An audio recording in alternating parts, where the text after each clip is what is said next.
I'm Fred and I make art with my friends. I want to talk about a music video that I just shot for my friend Clint Breeze. It's a song called Fly off of his most recent record. If you're into funk, soul, R&B, jazz, hip-hop, it's all within that same genre. Super fucking cool stuff. So without further ado, let's watch the video and then we'll talk about what pre-production looked like, how I did it, what I did, and kind of my general philosophy behind it. So yeah, let's jump into it.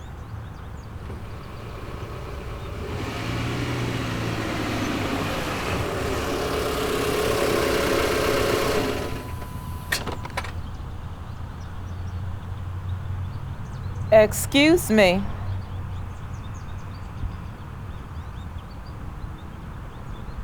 You're here for Clint Breeze, aren't you?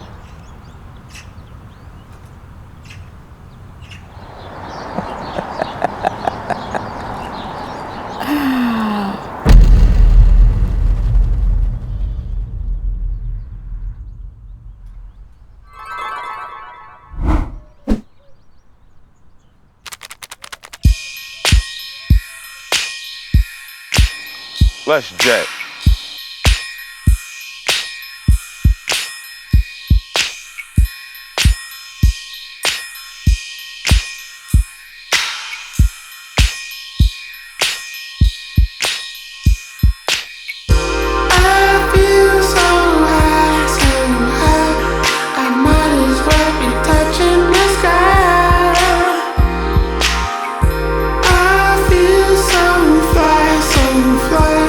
Get a good look before I pass on by. Life has a funny way to tell your ass to slow down. Keep your hands straight, don't get lost and turn back now. I wanna fly so high, so high, so high, and take it away.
So now that you've seen the video, let's talk about the pre-production process.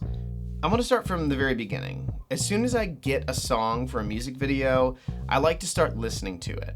And the way that I listen to it is I put it on repeat over and over and over and over and over and over and over until I feel like I understand what the song is about or really get the feeling of the song in my bones. Now, with a song like Fly, I'm usually thinking, you know, hey, should I be going with a really straightforward reinterpretation of this song? For instance, think of like Nickelback's Look at This Photograph, I think that's what it is called. In the music video, they literally start with, look at this photograph. It's kind of nice to have some visual reference or some allusion to those types of ideas, but I typically don't like to do it in a very like straightforward, you know, look at this photograph kind of way. Once I really agree on an idea or a direction for a music video with an artist, I typically think about, you know, what is the general like visual idea? What are the references? What are the thoughts? You know, is there a story and what all do I need to actually interpret that story? To start with, I put this little document together. This kind of outlines the ideas for the scenes, some of the styles, some of the visual references. So I actually wrote out what happens in that first scene and ended up mapping out a shot list. So all of the shots that I wanted to have and the ways that I had seen it in my head. We'll look at that here in a second, but for now it's really just a quick description. And I also brought in some visual references. So I pulled from Wes Anderson's The Darjeeling Limited. I really enjoyed the, chase scene at the very beginning. I liked the person pulling up right in center frame. And I wanted to find a ton of people, but I couldn't. Because it was a small production, we didn't have any money to pay people, and so we just had to take the people when we could, and we saved all of our extras for the party scene because it was going to work out a little bit better. I also pulled in a couple other references. So I actually took a shot from Google Street View of an area where I thought we could shoot this scene, ended up changing that up, and then a reference to Olivia Rodrigo's Deja Vu music video. I really love this intro scene. I found this video while watching a bunch of random music videos for research to get some ideas. This is by a company called Smuggler. They also did this Little Sims music video, which became one of my biggest references for the party scene. I'm drawing on here, coming up with some ideas of, I want the practicals, I really like the soft fill, I like the fall off, I like it to be a little bit darker. And whenever you're watching the video, if you watch it again, you'll be able to see those references, all inside of there. I'm definitely pulling from the things that I like. And then for the driving scene, so whenever they're actually in the car driving around town, I had envisioned it as a real driving scene. I was really wanting to drive through the city and film Clint Breeze actually singing the song. I kind of realized it was going to be way too much work. We didn't have a trailer. It might not be the safest. So I ended up just kind of opting for creating a, driving in the back of a car type scene. So my two references was Zoolander. You should be a model. I was wanting to put some foliage in the back of the car, didn't end up doing it. We didn't have the budget to buy a bunch of green. And then my other reference was Kendrick Lamar's Element. So I really liked that shot where you're kind of pointing up and it's the sky and Kendrick Lamar is kind of looking off to the side. I didn't end up going with the same framing in the sense of him kind of looking off into the distance, not looking at the camera. I wanted Clint Breeze to really be staring at the camera and performing to it. The next thing that I have is some style inspiration. So I was trying to pull in some references from some different outfits and colors. I have some fun sunglasses. Didn't end up using these exact ones. We switched those to the drip sunglasses. Also some references to like old shimmery, cool 70s, 1960s vibes. This document is what I actually took to the production team. So I had 4 people. We had Pace Rivers. Pace Rivers was the producer of this, so he found the cars, he found the extras, the locations. We actually shot the intro scene at his house, which is pretty cool. So he is really, really instrumental in making this actually happen. Next up, we have Zach Haskey. So Zach Haskey was the DP, director of photography on this. He's the person with all the cameras, with the lights, making sure that things look good, that they're awesome, that people are excited about it, that there's no problems, that we can actually make a music video. So really kind of walking him through what my visual idea was. We ended up coming up with this idea of using a soft filter because I wanted it to feel a little bit retro, a little bit, bloomy. I wanted those highlights to be really nice, to not be like too stark and too crisp. We had Ben Marcus, who was our stylist. Ben has an incredible closet. He's actually a big inspiration for my own style. And we've, kind of worked together on a couple music videos, which I'll talk about his music video at some other point. But yeah, so he ended up bringing a lot of his clothes and kind of piecing together different things. We went Goodwill shopping, all that cool stuff. Finally, Claire Heggie. So Claire is responsible for all the art direction. So she was making sure that the ideas that I brought to the table were able to be fulfilled, that we could come up with some, different shot ideas, the way that the scenes look, making it feel lush and friendly and inviting and, all the things that I was trying to accomplish with this video.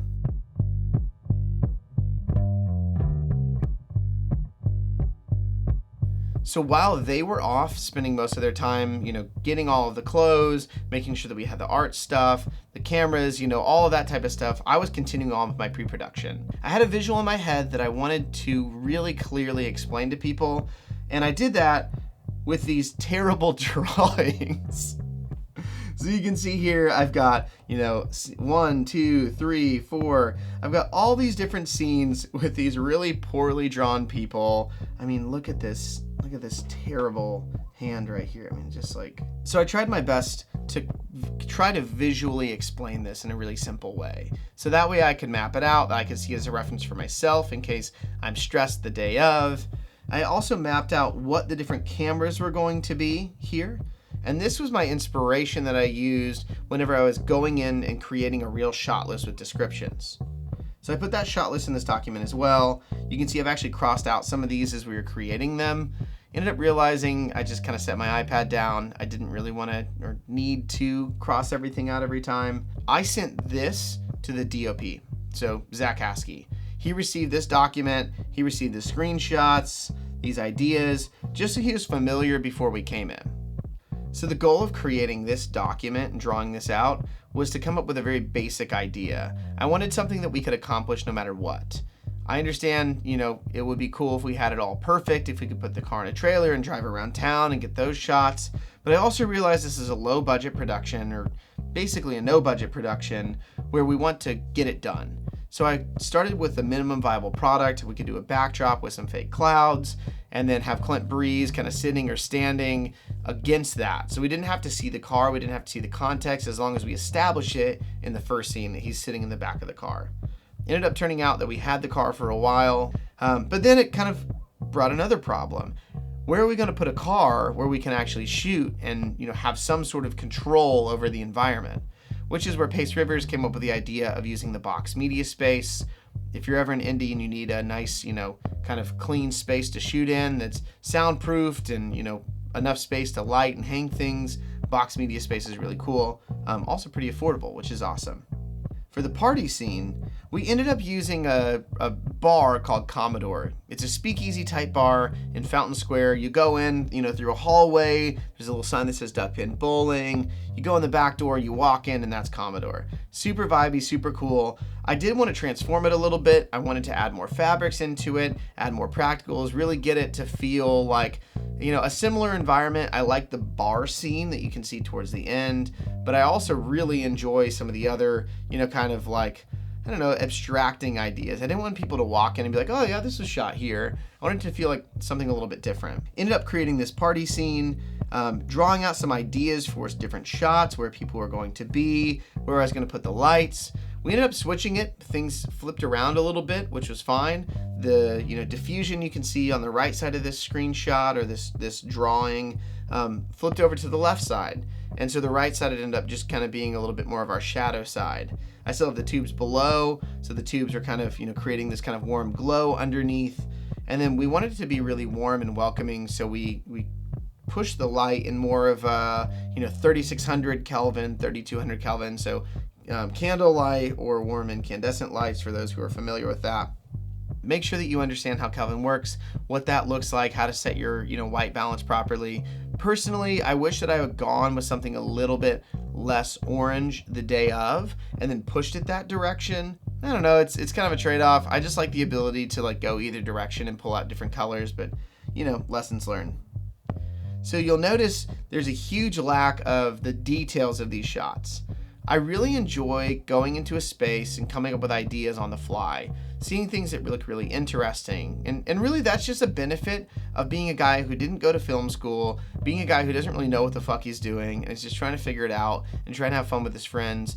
But I also think it creates some freedom inside of it. You have a structure, you know what to go to next, you know the ideas, you know the things that you want to accomplish, but they don't end up becoming kind of the rule. It gives a little bit of flexibility and space to surprise yourself, to create something new or more interesting.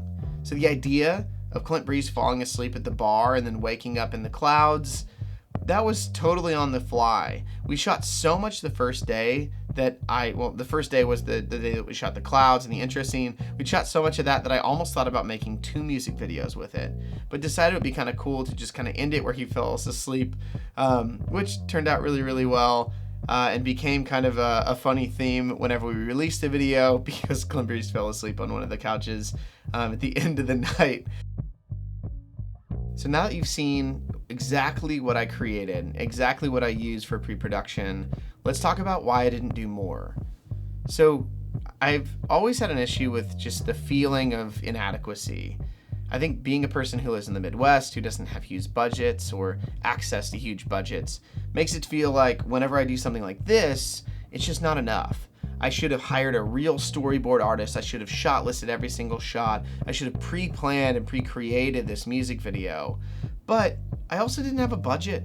It was something that I was doing for a friend who I really love, who's a part of the community, who gives back to the community on a regular basis as a teacher, who's also an incredible artist and deserves something that's worthy of, Hollywood or LA style stuff. And so instead of trying to worry about spending all of my time working on the pre-production in a way that created this, masterpiece of cinema for it to go out and only be seen by a couple thousand people in our town, I wanted to create something that represented the community in a cool way, that gave Clint Breeze a new, ethos or invigoration for his, look and style and his brand, if you will, as an artist, and something that met my own time. This isn't my full-time job. I work in a corporate job, which is nice. It pays my bills, but it's not filmmaking. It's not, utterly creative most of the time. And so I wanted to try and find a balance. So I guess really for me, my best advice is try and find a balance for the types of projects that you're working on. If you're making a feature-length film, you probably need to have better shot lists. You need to have more information.